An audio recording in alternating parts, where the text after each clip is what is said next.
Hey everybody, we are back. The Beehooligans are in action once again. We got our core group lately. We got Debbie. Hey Debbie, over there. Hi. And Hey y'all. Antnee G. He's there. Trust me. And we got Yappy. Hey, what's up? There What's he up? is. What's up, America? Hey, we are international. You know, you say that, but I was just looking at our stats recently, and we have like 15 new users just this past week that downloaded the podcast that are we got some Australians, some New Zealanders, 2 people from Scotland. We even have somebody that looks like it's in Russia. So we're international. Awesome. Awesome sauce. So, hey, interesting, exciting news. Well, it's not really news if people follow you on Facebook. Yeah. But, you went to Louisiana. You were there. You were in the mix with a couple of fellas we know. Yeah, I took a little honeybee. What do you call it? Siesta? No, what is that when you go on a sabbatical? Yes, I took a honeybee sabbatical down there. Hung with old JP and Shawi for a couple of days, and for everybody else in this world, it would be work. For me, it was go down there and drive my 2 good buddies insane while I'm playing with bees all week. So, hey, given your history, bud, how many times you get stung? Oh, God, I actually, if you've ever watched any JP the B-Man videos on YouTube and seen a couple, 2 or 3 of them that I'm in, I'm always going to take one somehow or another. I'm going to get one in the eye. I actually got one sting above my left eye, and it actually wasn't all that bad. It popped me pretty good, and about an hour later, you couldn't even tell, which I'm thankful for. But all said and done with, the bees were actually relatively laid back. Had one hive that they were just as pissy as I'll get up and go, and they just eat me up, man. But the other 5 or 6 that we messed with all week, they were like butter. Climbed up, had 2 of them up underneath a mobile home. Oh my! And you cut the insulation back underneath, and kind of roll it up into the void. And you want to talk about the nicest, coolest, funnest bee removals in the world are doing them down there underneath these mobile homes, because you can kind of sit Indian style up under there. By the time you roll the insulation back, I'm just the right size for my head to fit up in the void right behind the colony, and kind of sit there and got your box right next to you, got all your tools right there, everything just fall into place, man. I told JP, yes, that if I could do 100 of these things, I'd do them all day long. There you go. Sounds like fun. They didn't actually use you as bee bait this time, huh? No. Here's the thing. Since he's not on here, we can talk about him. But that's an added incentive to come. Yeah, right. If you're not here, we bust on you. We're going to talk about you. When we got to the location where this mobile home was at, and it was on a farm, or what do they call those? What are those when they grow all a nursery? And one of the workers gets up there, and he's talking about them, and oh yeah, they're so mean, they're bad, and everything else. Well, JP's going to do one, I'm going to do the other one. So he kind of looks at, now I noticed him, he didn't say this, but I saw him do it, so this is why I'm talking about it. He gets up, he looks at the one in the backside, and there's not really a lot of traffic coming and going out of that hive. And he's kind of like, man, they must have swarmed here recent. There's just not a lot of traffic going on. But we will look at the one up towards the front, man, and it looks like a little virtual airport. I mean, they're rocking and rolling. They're coming and going. They're just flying around. They're checking us out. So here I'm unloading my stuff, and I said, okay, which one I got? He said, you go ahead and take the one in the front. I'm like, okay, no problem. See, this is the second time I've been with him. We've done bee removals out of a mobile home. The last time he did the same thing. The one in the back looked like an airport. The one in the front just kind of was like no big deal. Well, on the last one he got up there was probably 6 pounds of bees easy in that thing. And the colony was huge. The one I get in the back, it's got about 10 frames, a beautiful drawn, straight comb, perfect to just cut it, set it in a frame, trim it ever so slightly, rubber band it in, set it down in the box. So here I am about 7, 8 frames in, just caught the queen, and I hear him yelling from up front, "Yappy, come up here!" He's doing his little removal differently. He's running them off the comb and then, cut the piece of comb because there's just so many bees, and he didn't have the vac with him. So I get up there, and now that one I was bee bait because I got eat up on that one. Same thing here. Here I'm turning around. I've got my job 90% done. I've got one big frame of comb, one little small piece left. Almost all the bees are going down into my box, not even having to worry about using a vacuum, man. It's perfect. And all of a sudden I hear him calling, yelling again. I go back to where he's at. Dude, his hive was probably 3 times the size of mine. Didn't have as many bees this go around, but yeah, same deal. So I just kind of sit back and laugh. So I'm kind of not wanting him to hear about this because at the end of the conversation, if he keeps thinking he's going to give me all these really hard bee removals to do up underneath these trailers, I'll be like, yeah, which one am I going to do again? Okay, I'll take it because most likely it's going to be the best one. Reverse psychology. Now, according to him, he would probably, knowing that we're talking about him and saying this, he'd probably be like, "Oh, no, man, I was just being nice to Yappy for, making the trip down here. I didn't want him to, have to do the hard one." Well, all said and done with, I had mine almost done. He barely got the honey cut out of his. And I got up under there and did all that one. But we had some good fun. A lot of good fun. I got to see a lot of your posts on Facebook and talk to you, in here and there. And so I could tell you guys were having a good old time. And that's a good thing. That's what it's about. You got to have fun.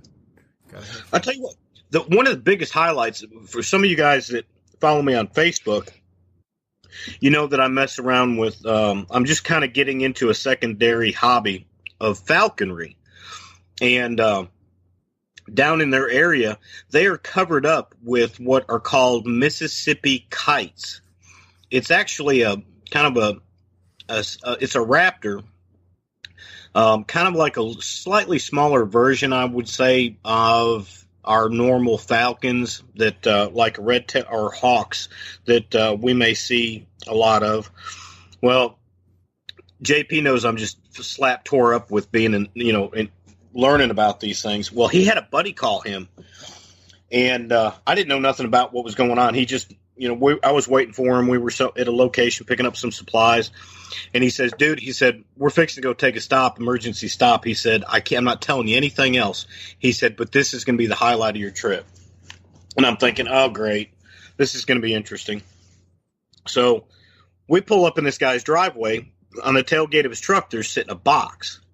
Now, JP also does small animal removal and whatnot. And so I'm sitting here thinking, this guy's found some squirrels or something. Because, I love helping rehab squirrels. So I'm thinking we're going to get there. There's going to be a box full of baby squirrels. I'm going to get to play with a squirrel, man. And, we're sitting there talking. And I said, "What you got in there, man? You got a squirrel?" He said, No. I said, "Oh, tell me you don't have a baby possum. Because if you got a baby possum, I'm really going to be happy because I haven't had a baby possum yet." "No, it ain't baby possum." I said, "Well, can we take it home?" And when he said, "I don't know if it's legal," I knew exactly what was going on. I about dropped my jaw. And I'm like, "No, you ain't got it. No, you don't have a bird in that box." Open up the box, and there it was, a little juvenile kite. And it had flown down trying to get some bugs, got hit by a car or something. And it had broke its wing or had some damage on the muscle on the wing, something like that. But anyway, at the end of the conversation, I got to handle it and prep it to get ready for transport before it went to rehab. So that was probably the highlight of the whole deal. So Sweet. cool. That is cool. I'm gonna have to Google what a kite is. Yappy, the beekeeping raptor man. That's what we're gonna have to call you, Raptor Man. So, Debbie. Yeah. You're quiet over there. Last I heard, you were checking hives, and last I heard from you, and you were trying to figure out some things that you had going on. Did that come out together for you? Yeah. Everybody's looking great. All the hives are looking really good. I'm really happy.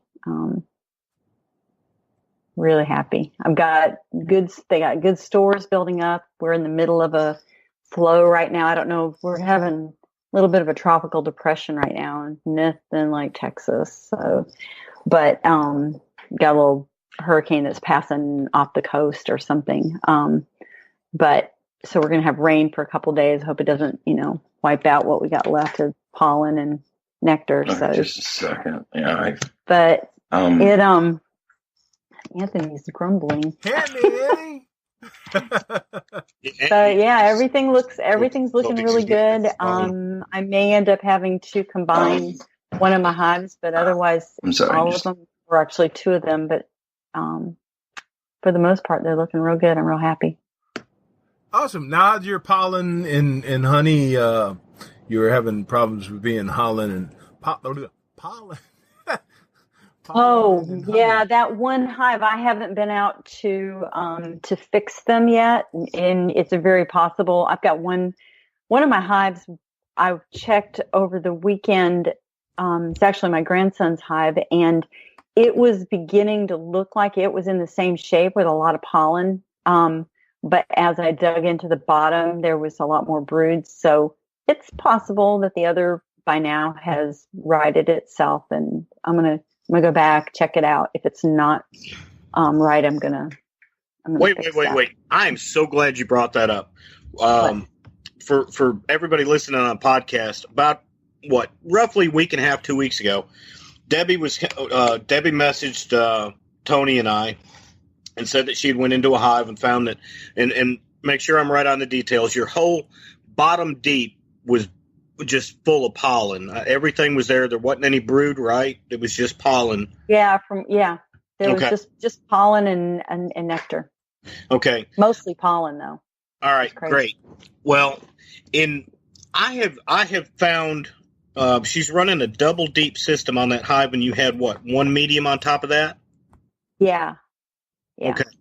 So, and they're not what they're doing, and it was probably due to my ignorance, but what they did was they went straight up to that super, or the queen did, and started laying in the available space up there instead of drawing out in that second box. So they've got very little drawn out in the second box, and just like empty frames along the sides on the second. So that's what's going on. All right, so let me understand. Your bottom deep is 10 frames of drawn, but it's mostly pollen with some nectar put back in that. Then your upper deep is 10 frames of drawn? There's only about 4 frames of drawn, and the rest is all there. It's either plastic frames or just frames that are wired with a strip. Yeah, they're not drawing it out, and that's on the outside. So they're going straight up the middle, and they're going, and they got up to the medium super that I stuck up there. Just because I put it there, and I'm not. I don't feel very smart, but that's what I did. So. No, I mean they're utilizing the spaces what they want and what they've got to do with it. I'm going to have to sit here and ponder on the whole. You've got 6 frames that aren't drawn out in that box. Well, but let me tell you what I was thinking about doing. You tell me. What I was thinking about doing is reducing them down to 1 brood box and taking the center frames that they're actually laying in that second brood and moving them into the center of the bottom brood, and just taking those frames out of that center box on the bottom, or the center of the bottom box. Just take those out, replace them with what they're actually drawn out on the second brood box, and then taking that medium super and sticking it right on top. and then I can disperse the pollen to some of my other hives that might be lacking. Yes and no. And here's I presented this discussion to a good friend of mine, and now I'm going to tell you the back on him. He's a retired Marine colonel, and he's been into bees about 3 years. But he made friends with a gentleman that was in South Alabama that had been keeping bees for, almost 70 years. I mean, since he was early teen. And as part of that discussion, we were talking about, hives getting pollen bound this time of the year and issues with that. Yes, you want your bees to have places that they can produce the brood to get them through a winter buildup with the numbers that we need. But this was something that he threw out there that really kind of surprised me. Mr. Harris would turn around and he would always put, going into fall, he would put a shallow on the bottom of the hive. So you had your bottom board, you had the shallow, then he would have his double deeps. And the purpose was for the sole fact that they would backfill that bottom shallow full of pollen. And it was a natural, normal occurrence for the bees to take their bottom box going into fall in our area and backfill the stew out of it with pollen. And his philosophy on allowing that to continue was that you had a strong pollen store so that come spring, when the buildup starts for your spring bees getting ready for this, the next season, they had plenty of pollen and they would have that available for the new brood coming on to have food to eat. So the fact that there's a ton of pollen in your hive is there's that figure out the balance between we've got too much of it. I mean, how do you figure out that balance? Do we've got too much here? They had the space available and that's what they chose to do, and they're going to do that normally. And the benefit to it is that they have that protein of the pollens that they need for the emerging brood come spring is already there, and they're not having to substitute by putting pollen patties on. So that pollen is a benefit for you, or at least that hive. Now, being able to say where the balance is at, I can't say. In your situation, you've got 4 center frames that, she may be using to lay in, and then you've got the medium on top of that, which she's laying in. So where your description's telling me now, your hive is actually great in the position to have the pollen. It's lacking possibly in how much honey that it's going to put up for the adult bees to be eaten on throughout winter and come spring. So you actually may have a different problem than what we originally anticipated. What's your thoughts, Tony?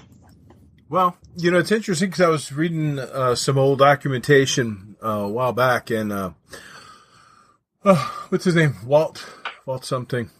He used to write some articles. I mean, he's profound on a lot of things. He passed away a couple of years ago. He's in a lot of articles, a lot of different places. He came up with a whole system, and one of the things is specific about providing pollen and how bees use pollen for overwintering. And he actually would set his hive up so that there would be a medium underneath as the very bottom box for nothing but pollen. He would work away so that bees would fill all the medium frames with pollen, and he would stick that in part of a rotation through the year so that they would have that as the very bottom box. And then they would tend to fill the rest above that, deeps, with more brood and nectar because they had all their pollen stores. But he intentionally worked a system so that they could have practically full frames, medium frames of brood as the very bottom area. So, I mean, it's been done. It's shown. I think he's got some really good record keeping. As a matter of fact, online, there's a forum. Oh, by golly. I'll have to look it up here in a minute. But there's a forum. They've got a lot of documents, articles that he's written that they're on there. I'll tell you about that as I look it up here. But so there's actually some history and documentation for leaving lots of pollen at the very bottom to allow for them to build up above that with brood in nectar and honey in the general brood area chambers. I'm looking up the information out for that guy, and because that's very poignant right now. But so they'll use it up, and then as they use it up, the queen will go back down and lay down in there. He rotates it, so I've got to remember the whole system. It's not a system that I use, but I've read about it a few times. And he had a lot of good luck with it. Like I said, let me get you the more specifics, and then I can refresh my memory as we go. But yeah. In the meantime, Antnee, buddy, you were playing with your bees or you were about to the last time we talked. Do you have any fun with that? I had a bunch of. I opened up the foundationless hive, and I had some weird. Combs. We had set up the guides. Right. And now my dog starts to whine. But we set up the guides, and they didn't, when they built their comb, they started right from the bottom. They didn't go to the top and work their way down. So I had a bunch of, uncapped, I don't even want to call it honey, but yeah, uncapped honey that I cleaned out. But so yesterday I got the foundationless one all cleaned out. So hopefully they can do things more better. I'm sorry about my dog. He's crybaby today. He wants to be he typically doesn't like your voice. Really? My wife thinks he's growing still, but he wants you to pet him, Antnee. No, he's sleeping and stretching. It's looking for some. He wants to run. Actually, we went out and chased bees. He did really good. He hid under the Jeep most of the time. He doesn't want to get stung no more. There you go. But yeah, he's doing typically good. And my headphones aren't working. That's what I was going through earlier. So it's I had a cord that was acting up. So it happens. Yeah. So basically, my foundationless one in the bottom box, it's very full. The second box, they built that weird comb that I had to clean up yesterday. Like I said, it wasn't connecting to the top. It was more connected to the bottom box. And now I'm going to just talk loud and tell him to hush. That's what happens when we record live. You get it all, folks. We have it happen as it happens. That's part of the beauty of doing a live podcast. Sometimes I don't edit this stuff out because I don't want you to think we're just slick professionals doing this. I mean, I know we come off that way, but we're just regular folks. Yeah, keeping and doing our thing. Well, he's so jealous because every time that Shawwee's on here, he's got a raccoon hanging all over him. Oh, that was what it is. One up Shawwee. It is. A dog hanging on him. That's exactly what it is. So puppy wants his attention. There you go. But, yeah, so let's see. So the plan is, like we had talked about before, to take some brood out of my hive with foundation, and move it over to help bolster the population of the foundationless one, because that one's doing really good. I saw on my foundation hive, I had 4 or 5 frames of mixed honey and brood. I didn't get into the bottom box because by then my back was hurting after working with the foundationless first and then going to so I decided I better stop because I was starting to cut corners, and I'm not about to let my smoker run out again because I learned my lesson last time. So I'm going to go back in that box and get to the bottom box to look for, because I didn't find any uncapped brood, because that's what I need to move over, correct, and to the foundationless one if I want to help bolster their population. Has to be uncapped brood. Am I right? It helps, yes. As opposed to, because I figured, I was thinking about it, and if I move cap brood, they don't have the chance to feed it the royal jelly in order to make a queen. Am I correct? Right. You're queenless? I'm queenless in my foundationless. Yes. Yeah. Well, me and Tony went out there. You need not only, yes, that's what I was going to say, eggs. Okay. Need to start.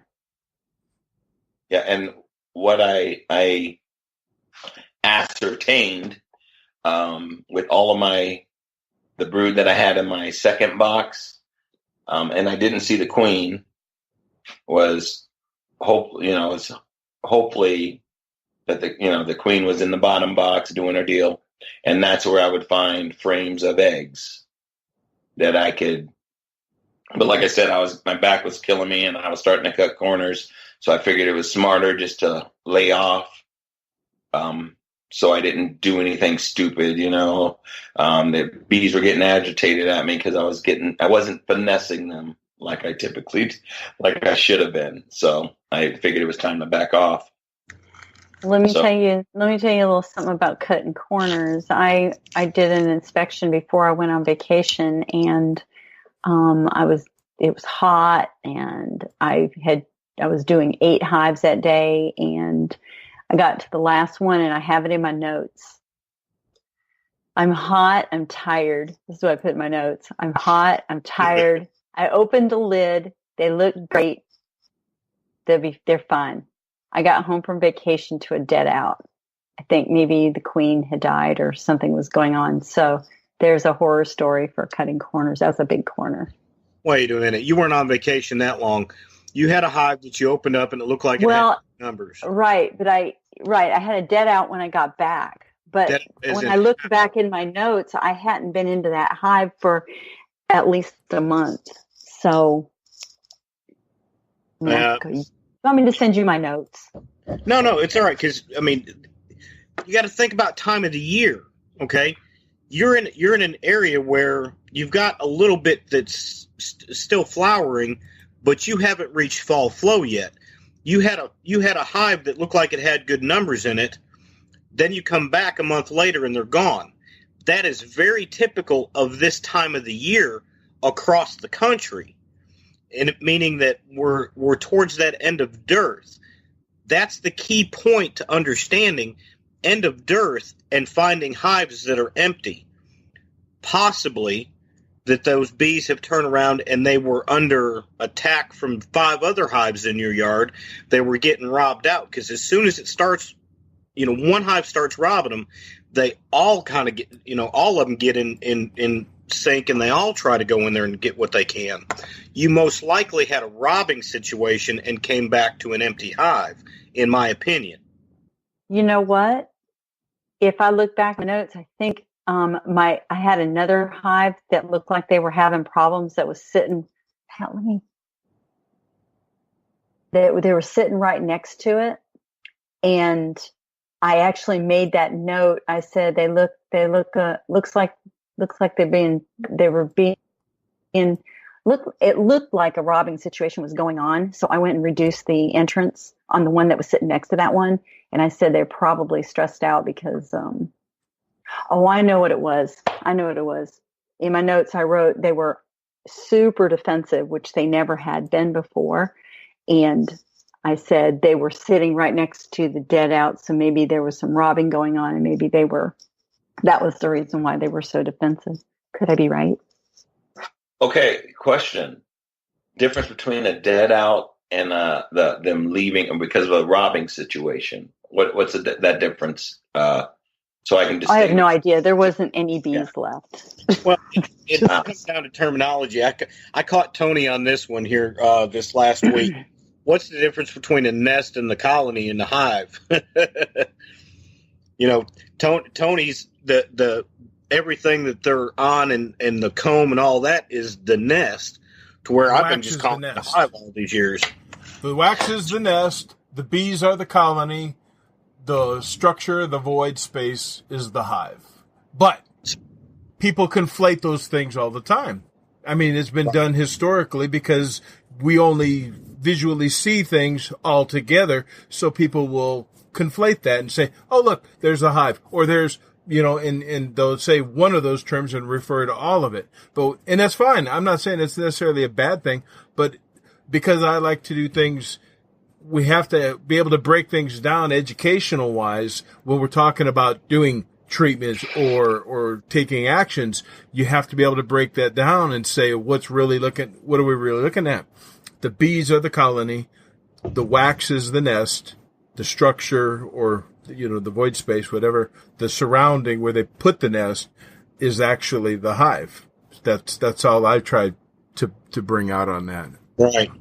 Well, Darth Yappy just thought he was okay, on. Sorry about that. Caught me on that one. Dead out or robbing situation and the bees left. Is there a difference in what Debbie was calling a dead out as opposed as, what's the difference? Are those terms used intermittent,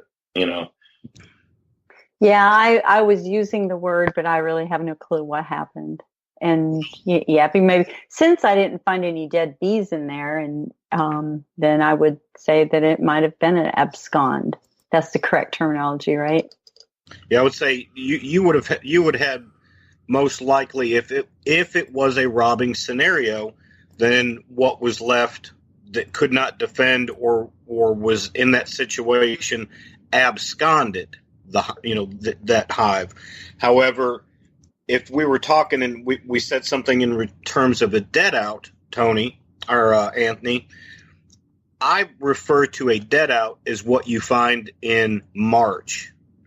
The weather just got warm. It's been good for a couple of days. I can't wait any longer because I'm just a beekeeper that wants to know if my girls are okay. And I crack the lid and I look down in there and I find this little biscuit-sized ball of bees on a single frame with their heads stuck in the holes and they're all frozen and starting to mold. That's a dead out. That is a complete failure of management in my hive, and I have failed somewhere. The numbers reduced down so far that the bees could not stay warm, eat, feed, whatever they needed to do. And their numbers reduced down to where all that was left was that little small couple hundred bees, and you find them on a frame and they're dead. Hence the dead out, in my opinion. I found it. Walt Wright. He's the guy. Walt Wright. Okay. Oh, yeah. I'm sorry. I got distracted because I had to find that. Once it gets into my head, I worked that way. Where did his name pop up last week? Didn't Kim bring up Walt Wright? We brought something like that up a while back. But okay. Walt Wright had a whole lot to do with he's got this unique way. Basically, he started calling out checkerboarding. That was his big thing that he really wanted to pioneer and really investigate. And checkerboarding led him to trying to understand how bees use their resources better. And it led him on to this pollen distribution or management system. I gave you a couple of links over our Skype because we're on Skype. That's how we do things. Anyway, so, but anyways, Walt basically was talking about using the pollen and kind of, it's a manipulation. So you're the beekeeper is putting things strategically in locations to kind of help the bees and maybe even push them or encourage them to certain behavior. He's got some really good stuff in there. he's got some good videos. If you look for Walt Wright on YouTube, where he actually discusses and shows how he does that rotation and management with it, specifically with the pollen at the very bottom of, and then it rotates over the season. But I wonder yeah. if this is a geographic kind of thing, because what Yappy said, that other guy made the observation in our area.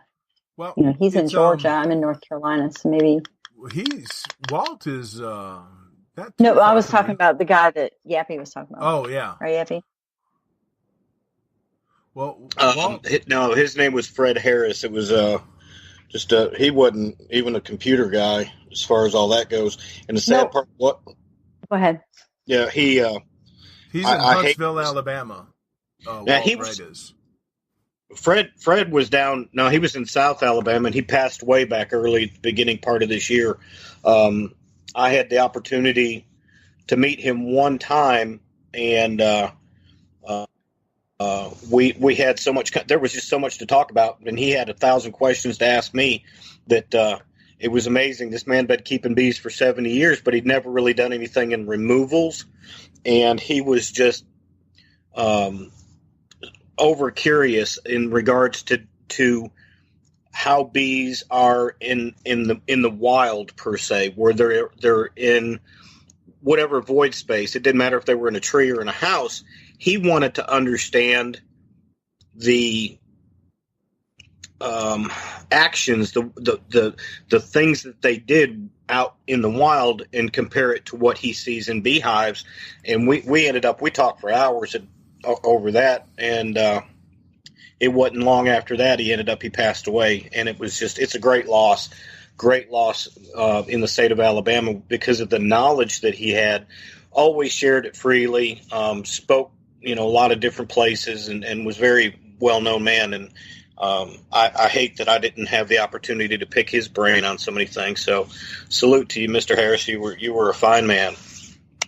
There you go. But Walt Wright was started in Maryland, and he ended up in Huntsville, Alabama. So that's the ranges or areas that he had experience working with bees. And there you go. And I got confused because you were talking about Walt, and I was talking about Fred. Yeah, it's all right. It's all right. We gotta remember those folks, because they're the ones who brought us to where we are. We're standing on the shoulders of a lot of people a lot of times. So, having said that, I'm looking at our Facebook group, the Be Smart Beekeeping Project Facebook group, and one of my favorite peoples. Her name is Amy Patrice. I believe I'm saying it right. She's probably going to knock me out if I said it wrong. She's a local professional gardener, actually, in the area here. And I've helped her and worked with her quite a bit. She had a comment for our topic today, as possibility. She's seeing a lot more ground bees being active right now. So she was wondering if we might be able to talk about, ground bees or bees other pollinating bees besides honeybees in the area about this time of year. Because as a gardener, she gets to see, more of that action as she's trying to work in the ground and the gardens for her clients and customers and the people she's trying to work with.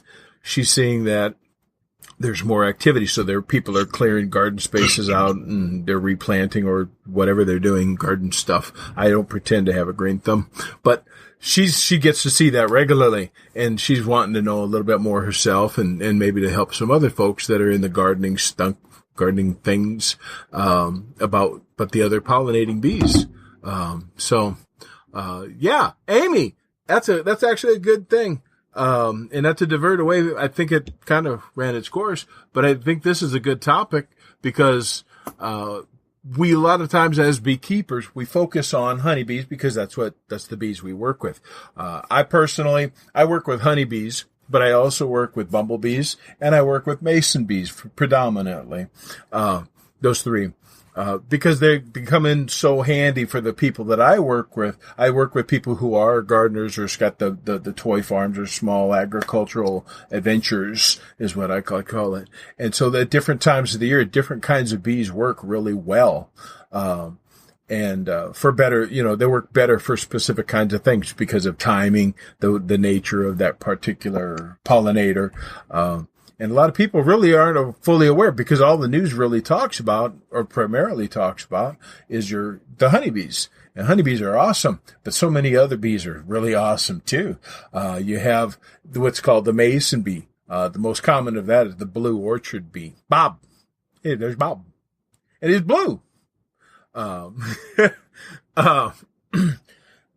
those are bees that are really good at the beginning of the year, and they're great for, pollinating fruits and all that. Don't laugh at me. Whoa. You got something to say, chip in. It's like Tourette's or something. What's that? It's called a toy farm. You never heard of a toy farm? Black and blue. What was that? What was what? I don't know. They're mocking me. Do you see what I have to put up with? Oh my God. Yeah. It was funny, the look on our faces, Debbie. We were both just like, huh? And then it's like, click. I never did get it. I don't know what he was talking about. Yeah, B-O-B. Spell the name backwards, you get the same thing. B-O-B. Blue Sorry. Orchard bee. Mm. They can't see that, Tony. Bob. Anyways, that's a good bee. It's not a ground bee, but it's a good bee. They're kind of a they live in the little holes and in reeds and whatnot, cracks and crevices in logs, little holes, and they do that. But then you have your ground bees. You have a lot of your leaf cutters. You have bumbles. Bumbles are great ground bees. I love bumbles. We love bumbles, don't we, Antnee? We love bumbles around here. We only got to do one, though, this year. We only got to do one relocation. They're still doing good. I talk to the people that we relocated them for, and they're doing good. Bumbles are awesome pollinators. I don't know if people have worked with them. Any of you guys have had a real good chance to work with them. This year has been really slow for me. Normally, I'll have anywhere from 10 to 20 bumbles, and this year's just been downhill. Not that many calls. But for relocation, it's awesome, because 9 times out of 10, my experience here is that bumbles will just light you up the moment you even think of opening their nest area. I mean, they're fine while you're walking around and leaving them alone, but once you get to that nest area and you start messing with this, they will make you pay for that. The one main one that we did this year, they were so calm and docile. It was great. They're great pollinators.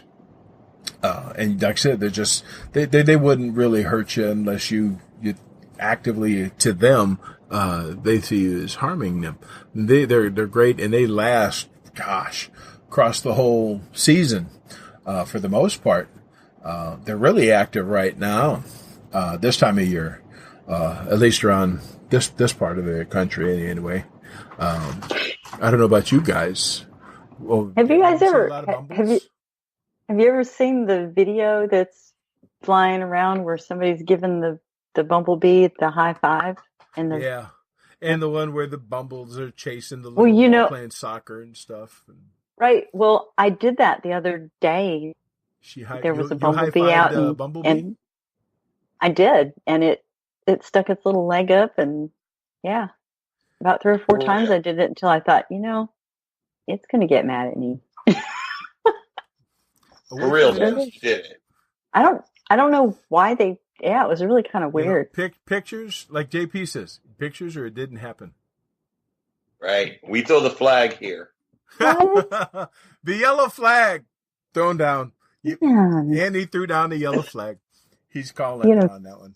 He says, Antnee says, Yappy, that Debbie is full of BS on that one. On high five. I did not go there, Debbie. Debbie, you heard that. I did not go there. I just threw a flag. It was cautionary. Wow, I thought that, if my word's my word. Debbie. I believe you. Man, I'm hurt. You're a hooligan, aren't you? You're a Beehooligan. Are we supposed? She is. If I told that story, She'd trust bust me. you in a heartbeat. She would Well, bust not you just in a heartbeat. not her, but Yappy and Shawi would put me on. Dude, By Shawi the would way, roast listen, you. you guys. Hi, who's Bombo over there? That is not me this time. That is not me. I know who it is. But, I see who it is. Yeah, typically, if I do that, like I said, Shawi or JP are going to throw the flag or have something to say about it. So I'm surprised didn't jump in on that one. Well, Yappy's a little more of a gentleman than I am, I guess. Whatever. No, being awfully quiet now, though. I gotta live with Debbie on Facebook, so I'm staying out of it. Listen to this. But anyways, back to bumblebees and whatnot. As Amy was talking, she's seeing a lot more activity of that around here. Typically, you see them. This is also a good time of year because a lot of your cucurbits, squashes, and things like that, just before this time of year, up until about this time, you're starting to see them flowering. And you got different bees. You got squash bees. They're awesome for your gourds and your zucchinis and squashes and all pumpkins. They get into those and they're really good. Honeybees really like the cucurbits, but I'd say probably more often than not you'll see for your gourds and things like that, you're going to see more of your, like I said, the squash bees. You'll see a lot of even the leaf cutters. You'll get them in there because that's closer to the ground where they're nesting at. They fly low, and so they really follow the vines and whatnot. So you'll see a lot of those pollinating and interacting with a lot of those plants. I never heard of squash bee before. Yeah. Oh, dude, squash bees. Picture, man. I need a picture. I will get you a picture. I will. I have pictures.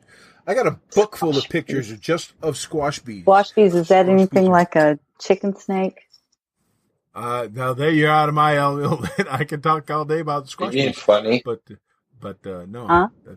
Are you being funny, Debbie? She thinks she is. She's trying to get back at us now. She's trying to call us on it. No, there's no such thing. Look up chicken snake. There ain't no such thing. It's all in your eyes. You don't have a good poker face, do you? Your eyes. You go boom.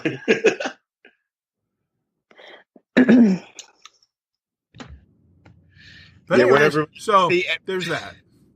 You guys work? Do you guys have you do with other bees? Like I said, the blue orchard or the mason bees in general, or any other kind of bees, or are you guys just pretty much honeybees all the time? Me? Yeah, all of you. Oh, just honeybees. You're just a honeybee beekeeper. So far, that's where I like to play with wasps. The red ones and the brown ones, we're covered up with them. Now, I'm sorry, I'm just going to fully admit it right here. If it's yellow jackets, no, they got to die. I am not messing with yellow jackets. They breed them things just extra mean in Alabama. But I have got to where I seriously enjoy playing with wasps. I'll turn around and go put a drop or two of honey on my finger, or just whatever, and I just kind of hold it up near them, or I'll have one on the front porch somewhere, and I'll just turn around and let that thing get up on my hand and walk around and hang out. I think wasps have personalities. We just have not tapped the human. They do properly. have personalities. They're buttheads. They do. No, they're not. Little flying buttheads. Yeah. Tony said wasps are buttheads. I'm just totally going to leave that one alone. They are. I'm kind of wishing Dean was here for this one. But, well, it is what it is. That's I don't get along. With wasps. But what are you going to do? I am just getting used to letting a honeybee crawl around on my arm or whatever. I'm not ready for the wasp yet. Oh man. Not ready for that. Honeybees on your what? I can high five a bumblebee. Wait a minute. You're a third year beekeeper, and you don't feel comfortable or used to having bees walking on your hands? I said I'm just getting used to that. Okay. I am. I'm okay with that. Yeah. Okay. I was just curious because it's like, I guess I've been doing this so long, gloveless, that for me it's just like to think of not having bees crawling on, your hands or whatnot is like, I can't even think about it. It's like weird, but yeah. Yeah, well, it's a progression with me. I've done pretty good this year. This year, I've finally gotten where I can let them crawl around on me. See, I did it backwards. I got to be Mr. Hardcore hanging with Mr. Sandoval. He's walking around with just a veil and no gloves and short sleeves. So that's what I'm going to do. And that's how I started out until my smoker went out and I got lit up. I did my last inspections without a smoker. Sometimes you with can. just a veil. Do that. Did you have a smoker ready though? Yeah. Yeah, that's right. Good. Yeah. No, now the last hive I got into, didn't even have one lit up. Ooh, brave soul. Nope. And I let my grandson do the digging around in there. So 16, but well, I mean, bees. The last time I worked bees with Antnee, they were so calm. All I had on was a hat and veil, but they were so calm and docile. We didn't really need a lot of smoke at all. They just weren't aggressive, really. So I worked hives that I didn't need any smoke, especially at certain times of the year. But I always have a smoker ready if I can. I mean, just even if I don't use it, it's there. It's ready to go. That's a smart thing to do. I was just being lazy that day. And that's what I meant by when I was cutting corners, because I saw myself, my smoker's about to run out, or I need to be handling my bees, more gently, and I wasn't. That's what I meant by my cutting corners. Yeah. Although it was funny. I looked over. I didn't see any smoke coming out my smoker, and I kind of you should have seen me working them bellows. I was like, please start. I was scared. Actually, I got to get mine. My smoker broke. The bellows came off. I got to order some new bellows for it. I got to order a new one. You see what time it is? It got broke. What? Time is it? We're close to time. It just flies through just like that. I know. It's really fast this time. We got a lot of cool stuff, and I know I'm sidetracking again because that's how my brain works apparently. But I've got a lot of projects going with the Be Smart website, Be Smart, which is where this podcast is hosted out of. We've got, like I said, we got all the different features. We got the on the website. We've got the new webcomic number 2. The second one is out tomorrow to the public, and so that one's available coming up here. We've got the different posts and whatnot, the articles on the website. We've got some videos that I got coming up, and I'm working on this TV show. We're making that active, so we're going to release like a 30-minute TV program on local channels. And then we'll put it up available afterwards on our website so people can see the whole program after it gets its run on the TV network here. So we got a lot of fun stuff going on. This is one of the reasons why you always see me posting on Facebook that we're trying to build up our Patreon patron support thing, because to be able to do all of that, it requires time, resources, equipment. So I'm always trying to encourage people to get on there and help us out to bring more content and bring more of that stuff out. And if the more help they can do that, the more we can do of that and this kind of fun stuff. So we're going to do some live, recorded live like this, but on different locations, podcasts. So we're going to have some fun with that, bring those through. And so, yes, everybody out there listening, go to the website, besmart.bbe-tech.com. And then there's a link on there. Just go to a Patreon. It's actually www.patreon, patreon.com/BeSmart. All one word. And you can become a Be Smart supporter too and help us do all this content, and we can do even more. So help us out to help you out.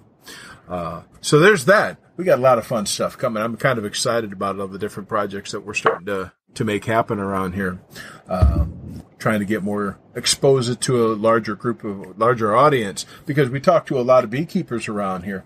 But I also, there's a lot of people who come up to our presentations and things that are gardeners. They're not beekeepers. People who like to use honey. They're cooks and they're using it in their house, and they want to use beeswax products, and they want to know about bees, and they have a concern and an interest, but they're not necessarily a beekeeper or want to be a beekeeper. And we're kind of trying to reach all of those people, because everybody that wants honey and wants beeswax and pollination, they're impacted, and they affect our beekeeping world.